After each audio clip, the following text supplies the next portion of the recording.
Mažas kaimelis kovoja prieš pasaulinį koncerną. ExxonMobil ieško čia skalūno dujų.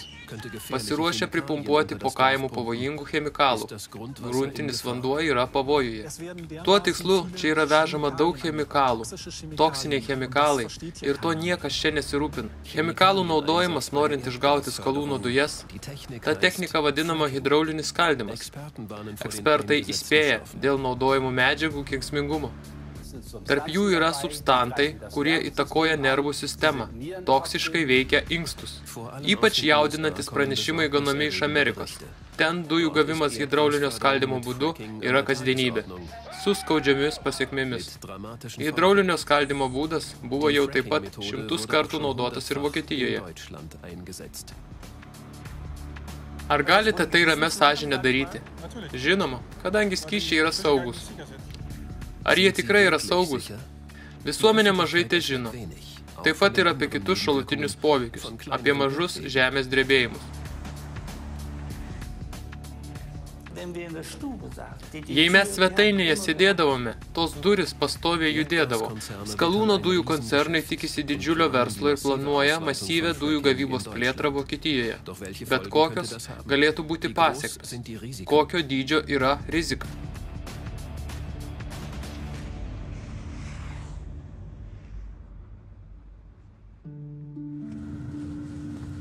Pakeliu į žemutinės Saksonijos pietus. Beveik 2000 žmonių gyvena čia, Liunės miestelį. Į šią mažą gyvenvietę nusiteikė didžiausias pasaulio koncernas. ExxonMobil ieško čia skalūnų dujų. Prieš keletą mėnesių vyko tyrinėjamieji gręžiniai. Darbai kol kas nevyksta, bet žmonės jau dėl to nerimauja.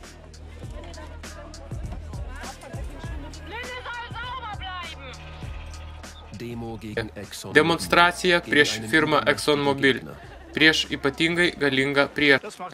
Tai mus siutina, ypač kai prieš tokius labai didelius sunkiai galima pasipriešinti. Visoje Vokietijoje panašiai priešinamasi žmonių, kurie pasidomi ExxonMobil planais. Planai, kurie per daug didelius rūpesčius kelia. Kaip Markus Rolling 3 vaikų tėvas. Markus Rolling gyvena visų arčiausiai ExxonMobil gręžinių. 37 metų mokytojas nuodugniai rinko informaciją. Ten už 500 metrų nuo čia yra gręžinys. Kol kas tai yra tik vienas, bet dujos kol kas tebėra, surakintos uolienose ir yra neprieinamos. Tai yra nauji dujų telkiniai, iki šiol dar nenaudojami. Didelis rūpestis mums dabar yra, kad ar jie nesitenkins tik šituo vienu gręžiniu, ar plėsis. Tai reiškia nuo 4 iki 6 gręžinių viename kvadratinėme kilometre. Sandarios uolienos suardomos daugelyje vietų. Ta technika vadinama hidraulinis skaldymas. Tam, kad pasiekti dujas, reikia pragręžti gruntinio vandens sluoksnį. Tada gręžimo skylė daugybė 100 barų spaudimu pripumpuojama vandens, smėlio, chemikalo mišiniu. Tokiu būdu uolienose atsiranda plyšiai. Smėlio, chemikalo mišinys neleidžia tiems plyšiams vėl susitraukti, užsidaryti. Per juos veržiasi dujos link gręžimo skylės ir gali būti surenkamos. Chemikalai Žemės karalystėje yra suvaldoma rizika, sako ExxonMobil. Kiekvienas gręžinys esą ypatingai apsaugotas, naudojant plieno vamzdžius, apliejant. ExxonMobil atstovas susirinkime paklausė gyventojų, ar jūs negalite su ta maža rizika susitaikyti. Gyventojai atsakė, didžiausias rūpestis yra, kad cemento sluoksnis gali suskilti ir taip chemikalai pakliūtų į gruntinį vandenį. Visa, ko ExxonMobil Liunė ieško, yra neįprastų, netradicinių skalūninių dujų. Neįprastų reiškia, kad gavybai reikia pirmiausia suardyti uolienas. Amerikoje tokia dujų gavyba propaguojama jau metus ir be abejo su blogomis pasekmėmis.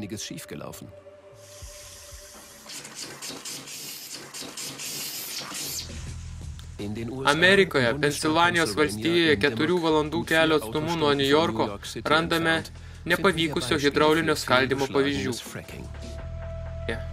vietoje, kuri jau 6 metai yra dujų karštligė. Tuometinė valdžia vadovaujama Bušo supaprastino leidimus dėl gamtosaugų. Nuo to laiko klesti hidraulinis skaldymas. Šiandien visoje šalyje suskaičiuojama 71 000 gręžinių. Keletas iš jų tiesiog prieš Beli Eli duris, su drastiškomis pasiekmėmis. Norėdamas mums parodyti, jis pasėmė vandenį iš savo šulinio ir uždega jį. 45 metus aš neturėjau jokių problemų su vandeniu, bet jau 2,5 metų nebegaliu jo daugiau gerti. Jis yra su dujom, galbūt netgi chemikalai. Mes nešėme ištirti. Kažką jame netgi rado.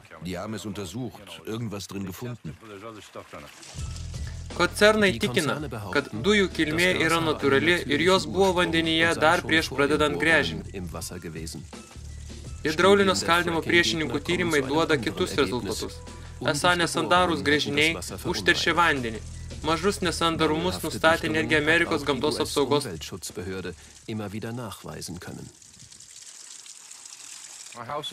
Mano namas nebeturi jokios vertės. Kas norėtų gyventi čia, kur netgi negalima vartoti vandens? Pensilvanijoje dažnai pasitaiko vietų, kur geriamas vanduo nebegali būti vartojamas.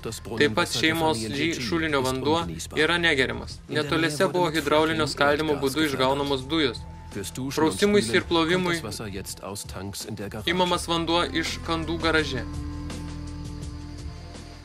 Vos tik atsiradusi žala, gyvenimas visam laikui pasikeičia ir aš žinau, mes esame tik viena šeima, bet tai yra mūsų gyvenimas. Ir jau niekad nebebus taip, kaip buvo.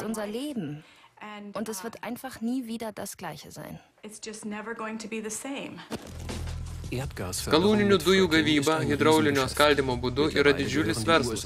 Čia pirmauja Amerika. Norintis labiau apie viską sužinoti, yra koncernams nepageidaujami. Atsiprašau, bet jums draudžiama čia filmuoti. Man labai gaila. Tuo tarpu auga pasipriešinimas prieš hidraulinį skaldymą Amerikoje. New Yorke tai draudžiama, baiminantis dėl geriamo vandens.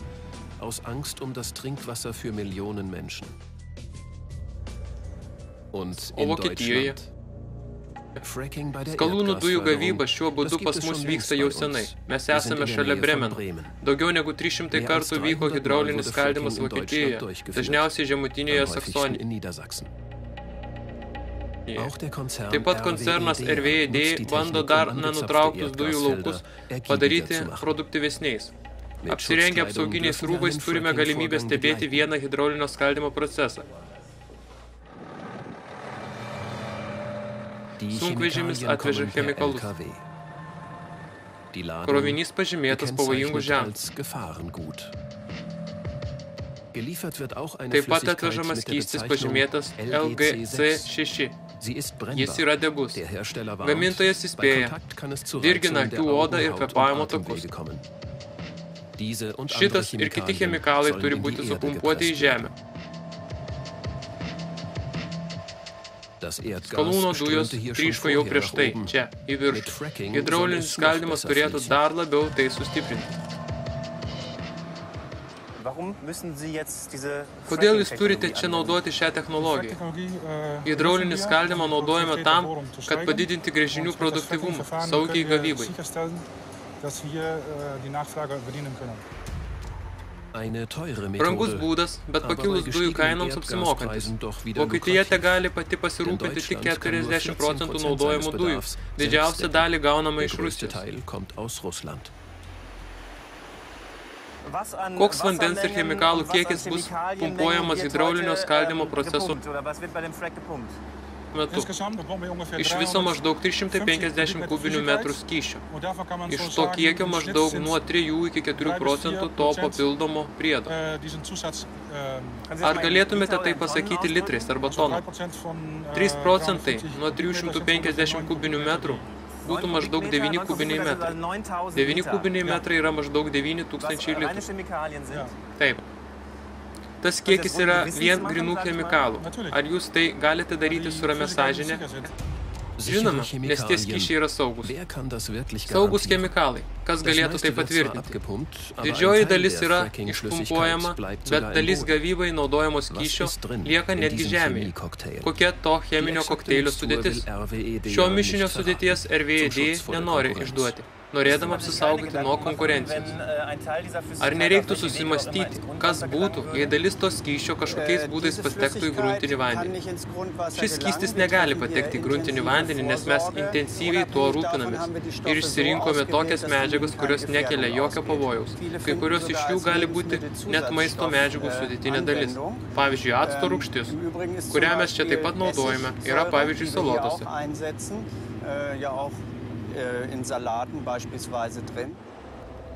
Bet vis dėlto daugelio žmonių gyvenančių nukentėjusiuose rajonuose netenkina tokie palyginimai. Nes RVD sąrašuose randama biocidų, bakterijų naikintojų. Tikslių cheminių vardų RV nepasako. Firmos štabas Hamburge.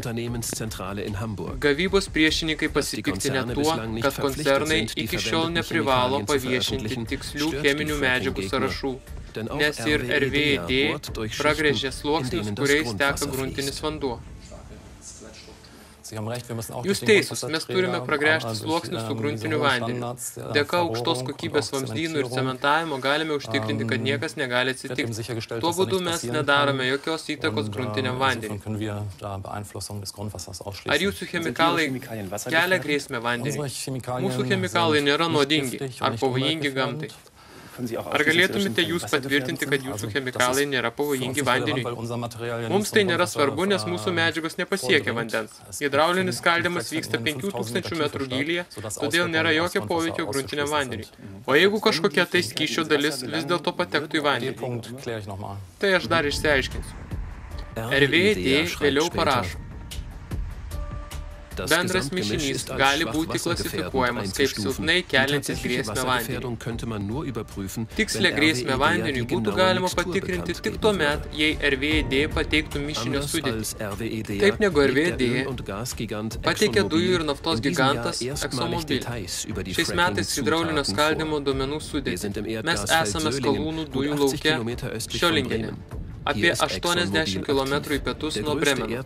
Čia ExxonMobil yra aktyvi, didžiausias Skalūnų dujų gamintoja Vokietijoje. Šiame dujų lauke pasak koncerno jie sunaudojo 21,5 milijonų litrų vandens. Virš 1000 tonų chemikalų išpumpavo, jų tarpe taip pat pavojingų ir nuodingų substantų. Hidrauliniam skaldymui naudojama sudėtį rodo mums Stylio universiteto profesorius Hermanas Kruse. Jis yra vienas iš nedaugelio vokiečių toksikologų, detaliai užsiimantis šią temą. Čia yra skirtingų medžiagų kokteilis, kuris naudojamas dujų gavybos proceso metu. Jų tarpe yra medžiagų, kurios puola nervų sistemą, toksiškai veikia inkstus, o visų blogiausia yra vienas hormoniškai aktyvus junginys. Ką tai reiškia?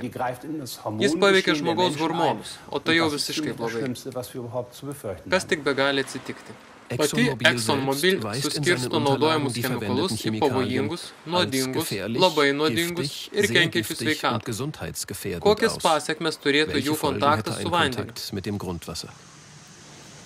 Jei pavojingos medžiagos jau įsimaišiusios yra į gruntinį vandenį, nebėra jokios galimybės jų visiškai iš ten panaikinti. Ją galima tik tam tikro lygio išvalyti, bet jau niekada nebeišimsi visiškai.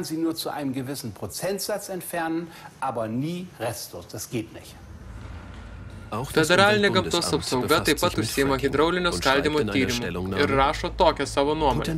Potenciali grėsmė kyla ypač gruntiniam ir geriamam vandeniui, tačiau kaip ir nėra moksliškai pagristų žinių. Pirmieji tyrimai pasirodo vos dabar, kadangi koncernai nori dujų gavybą kiek galima labiau padidinti ir dujų paėmimą vykdyti 1000 metrų gylyje. Tuo būdu gręžimai dar arčiau prie gruntinio vandens sluoksnio negu iki šiol. Tie neapčiuopiami dujų klodai yra uždaryti kietų uolienų. Priėjimas galimas tik hidraulinio skaldymo būdu. Geras šūsnis įmonių jau sukaišiojo žymes plačia juosta skersai Vokietijos. Didžiulė veikla turėtų vykti ir Nordrhein-Westfaleno žemėje. Šiose vietovėse koncernai jau įsigijo taip vadinamą teisę žvalgybai. Taip pat apie visą Halten vandens rezervuarą, geriamo vandens gavybos šaltinį. Gelsen vandentiekio, vieno didžiausio vandens tiekėjų Vokietijoje šefas yra sunerimęs. 2,5 milijonų žmonių yra iš čia aprūpinami vandeniu.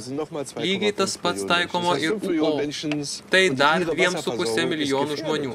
Reiškia 5 milijonų žmonių aprūpinimui vandeniu kyla grėsmė. Tai juk yra išvis teisė, tai neįmanoma. Kad tai būtų leidžiama tokiuose dideliuose gyliuose paveikti vandenį, kuris vėliau nubėga ir susimaišo su draustiniu vandeniu. Taip pat nėra bendro įsipareigojimo tikrinti žalą gamtos apsaugai. Šis metodas turėtų būti prieinamas visiems piliečiams. Vidaus reikalų ministerija Amerikoje ateityje reikalaus iš koncernų visus hidraulinio skaldymui naudojamus chemikalus pateikti visuomeniai. Vokietijoje to dar nėra. Jei būtų ši istorija visai nepavojinga, patikrinimą dėl žalos gamtos apsaugai jie darytų savanoriškai. Prancūzijoje per 2 mėnesius vienas įstatymas visiškai uždraudė hidraulinio skaldymo naudojimą parlamento pagalba. Būtent dėl tų argumentų, kuriuos ir mes matom. Todėl aš išvis neįsivaizduoju, kad Vokietijos federacinėje respublikoje piliečiai tai priima ir sako, kad mes išgriausime savo kraštovaizdį ir užtersime savo vandenį. Piliečiai nesutinka su tuo. Tuo tarpu pradeda priešintis taip pat ir valdžia. Posėdis. Parlamento posėdis dėl hidraulinio skaldymo Nordrhein-Westfaleno žemėje. Markus Rolingas iš Liunės irgi yra atvažiavęs. Plenariumų salėje susitinka gyventojai, mokslininkai ir dujų firmos atstovai. Įstatymuose yra nesutapimų. Chemikalų naudojimui taikomos griežtos taisyklės, bet jos netaikomos hidrauliniam skaldymui. Jeigu aš vairuoju sunkvežimį, kurio padangos yra geros, pilnai pakrauto nuodingo skysčio. Krovinio pavojingumas 3 klasė. Žinau, kad neturiu teisės važiuoti per užtvanką, bet aš galvoju, kad nepadarysiu avarijos ir neįkrisiu į vandenį. Tada man yra sunku suprasti, kodėl galima 19 tonų to paties kenksmingo skysčio supumpuoti po gruntą, nepakenkiant vandenį. Paprasčiausia būtų kenksmingumo gamtai patikrinimas, bet tai yra privaloma atlikti tik tada, kai produkcija viršija 500 tūkstančių kubinių metrų. ergiebig und deshalb von einer Prüfung befreit. Kad hidraulinis skaldymas gali kelti pavojų, nepaneigė nei ExxonMobil atstovai. Technika niekada nėra 100% saugi. Pas mus irgi ne kitaip. Aš neturiu jokių konkrečių skaičių apie tai, kiek galėtų būti nesandarių gręžinių. Pas ExxonMobil nėra jokių nesandarių gręžinių, rašoma mums po posėdžio. Koncernas nusamdė mokslininkus nustatyti kenksmingumą. Atgal į Šiaurės Vokietiją. Čia, Nordrhein-Westfalene, yra politinių prieštaravimų prieš vieną įstatymo punktą, todėl kad Düsseldorfe propaguojamas kenksmingumo gamtai patikrinimas prieš kiekvieną hidraulinį skaldymą. Žemosios Saksonijos žemė tam prieštarauja dėl ekonominių priežasčių. Žemosios Saksonijos ekonomikos ministras Jorkas Bode atsisakė duoti interviu, todėl bandome jį pašnekinti atsitiktinai. Ar jums yra suprantama žmonių susirūpinimas? Gaila, bet aš skubu į pokalbį. Žmonių rūpesčių žiūriu rimtai.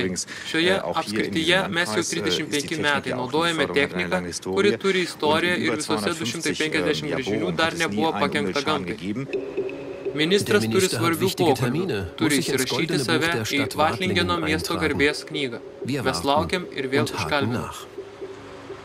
Kas jūs baugins, jei reiktų pastoviai tikrinti keliamą kenksmingumą gamtai? Čia yra taip, kad mes turim tokį verslą, nuo kurio priklauso 18 tūkstančių darbo vietų, žemutiniai Saksonijai. Tai yra laiko ekonomikos aspektai, kurie skatina daryti naujus gręžinius. Jei mes nenorim pakenkti darbo vietom dėl mažėjančių dujų šaltinių, turim atsižvelgti taip pat ir į laiką.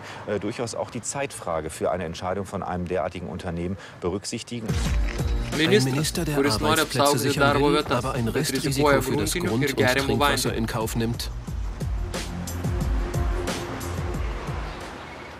Iš tikrųjų, Vokietijoje dar nėra žinoma apie avarijas dėl hidraulinio skaldimo, bet vyko dar ir kiti pavojai. Per kiekvieną gręžimą turime atliekų pavojingo užteršto gręžimo vandens, taip vadinamo vandens rezervuaro. 2007 metais Žemosios Saksonijos Rotenburgo apylinkėse tokių gręžimo atliekų pateko į 9 žemės ūkio paskirties dirvožemio vietas. Vamzdžiai nebuvo sandarūs. Pasekmės žala gruntiniam vandeniui, to beveik niekas nesužinojo. Ar jūs, kaip kaimyną, apie tai kas nors informavo? Apie ką, pavyzdžiui? Apie tą vamzdyno padarytą žalą? Ne. Sak ExxonMobil, tai nesukėlė jokio pavojaus gyventojams. Pirmiausia, žala buvo panaikinta, o tada apie tai informuota. Tai tęsiasi keletą savaičių. Dar dabar, po 4 metų, vis dar yra tikrinamas vanduo. Mūsų filmavimas yra sustabdomas, nes atvyko 2 ExxonMobil atstovai. Jie mums sako, kad stebėjo mus jau ilgą laiką.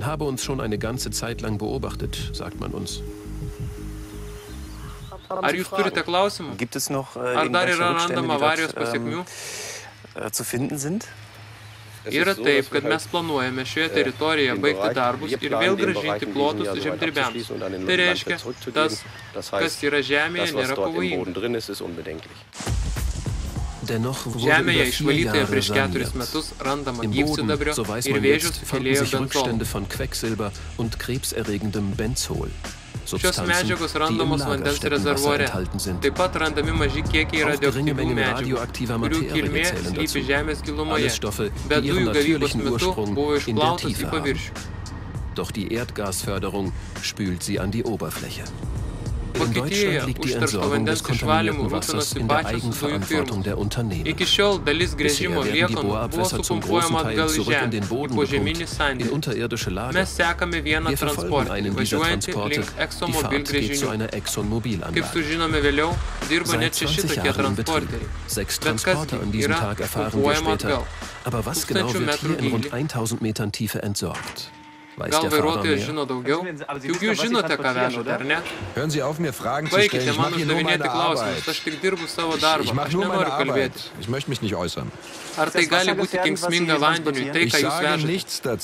Aš nieko į tai neatsakysiu. Kaip paaiškėja, tai, kas čia yra išpumpuojama, yra kenksminga vandeniui. ExxonMobil patvirtina mums tai vėliau. Per mėnesį tokiu būdu sunaikinama 4 milijonai litrų stipriai nuodingų gręžimo atliekų. Hidraulinio skaldimo atliekos nuodingi ir labai nuodingi cheminiai junginiai, kuriuos ExxonMobil savo nuožiūrą naudoja darbams. Taip pat skaičiai ant pavojingo krovinio įspėjamosios lentelės yra nuoroda apie pavojingą krovinį. Mes važiuojame į ExxonMobil biurą. Dėl interviu prieš kamerą, nepaisant daugybės prašymų, nepavyksta susitarti. Mums raštiškai pranešama. Atliekų paskandinimas nekelia pavojaus gruntiniam vandeniui. Gręžiniai yra reguliariai tikrinami. Sandėlis po žeme yra apsaugotas keleto šimtų metrų kietos uolienos sluoksniu. Bet kiek saugios yra tos kietos uolienos? Viename Münsterio karjere aiškina mums Tomas Zippelmaier, kaip atrodo giliai po žeme. Geologas daug kartų ištyrė gruntinį vandenį. Tomas Zippelmaier taip pat įvertino tą atliekų naikinimo būdą Nordrhein-Westfaleno posėdyje. Uolienos nėra tokios sandarios kaip kietos gumos sluoksnis. Jos turi visur mažesnių ar didesnių įskilimų, lūžių. Tai reiškia, kad vanduo dėl slėgio gali jai skilti. Durch Druck, dass es hochgepresst wird oder auch in den feinen Klüften durch Kapillardrücke. Kokia yra tame rizika? Die Chemikalien bleiben ja Chemikalai išlieka ir jie gali vėl patekti į paviršių. Pavojus išlieka. Nėra jokios prasmės naudoti šitą nuodingų atliekų naikinimo būdą. Sich von gefährlicher Materialien auf diese Art zu entledigen. Federalinė gamtos apsaugos tarnyba taip pat kritikuoja šį iki šiol naudojamą būdą. Eine fachgerechte Beseitigung ist nur in Industriekläranlagen möglich. Sollte das Fracking zunehmen, wird die Bohrabwassermenge zukünftig rasant steigen. Für die Förderung der noch ungenutzten Erdgasvorkommen sind viel mehr Bohrungen als bislang erforderlich. Doch längst zeigen sich andere Risiken im Zusammenhang mit der Erdgasförderung. In Schüllingen, rund 30 Kilometer östlich von Bremen, fördert RWE Erdgas.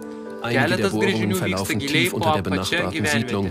Hier wohnt Werner Oedding. Die Vibrationen bei den Bohrungen hätten Schäden in seinem Haus hinterlassen, meint er. Kai mes sėdėdavome svetainėje, durys pastoviai judėdavo.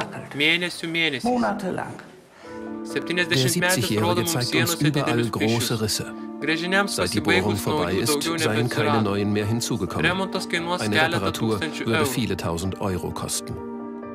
RWE neigia savo gręžimo darbais padarytą žalą namui.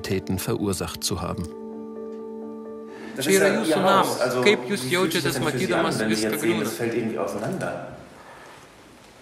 Aš tai jau sakiau, bejėgiai bando kovoti prieš stipruolius. Tai yra jums sunku? Taip.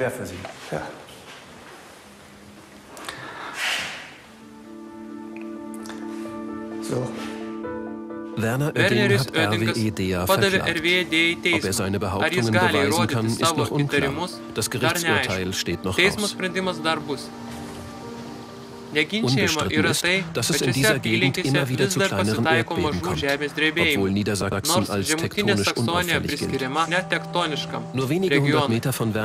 Vos keletą šimtų metrų nuo Wernerio Oeddingo gyvena Dorf Zimmer. Kai namas pradeda drebėti, ji iškart galvoja apie dujų gręžinius. Ar jūs iš tikro jaučiate žemės drebėjimą? Taip, mes jaučiame. Ir aš žinau, kad dar vienas kaime žmogus taip pat iš panikos bėgo į balkoną, nes jo namas taip pat drebėjo. Mes labai bijojom. Iki tol, kol neprasidėjo tie žemės drebėjimai. Mes net nepagalvojom, ką gali sukelti skalūnų dujų gavyba. Didžiojoje Britanijoje šiuo metu yra tyriama, ką hidraulinio skaldymas turi bendro su žemės drebėjimais. Žemės drebėjimų pasitaikė taip pat ir Olandijos dujų gręžimo plotuose. O Vokietijoje žemės drebėjimų tyrinėtojas iš Hamburgo Torstenas Dam nustatė, kad žemės drebėjimus sukelia dujų gręžiniai ir toliau juos tyrinė. Jis pažymėjo visus žemės smūgius per paskutinius 20 metų ant vieno žemėlapio ir palygino juos su dujų telkinių vietovėmis. Čia turbūt matosi geriausiai, ten, kur yra dujų telkiniai, buvo ir labai daug silpnų žemės drebėjimų. Palyginus žemės drebėjimų dažnumą matome, kad dujų gavyba yra susijusi su žemės drebėjimais.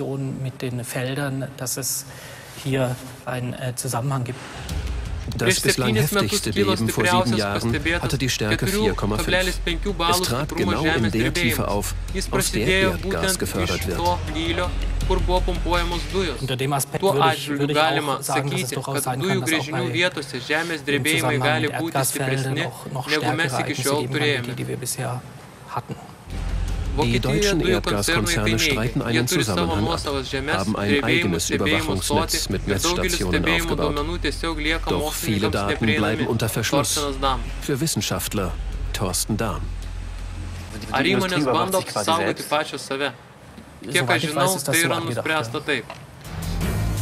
Der Mangel an Transparenz verunsichert viele Menschen, vor allem aus Angst vor so dramatischen Folgen wie bei der Erdgasförderung in den USA. Nach den jüngsten Protesten in Deutschland hat ExxonMobil nun angekündigt, nach Alternativen für den Einsatz von giftigen Chemikalien zu suchen. Ein Fracking-Verbot wie in Frankreich wollen die Konzerne auf jeden Fall verhindern. Denn das Geschäft mit dem Gas in Deutschland könnte in Zukunft für sie äußerst lukrativ werden.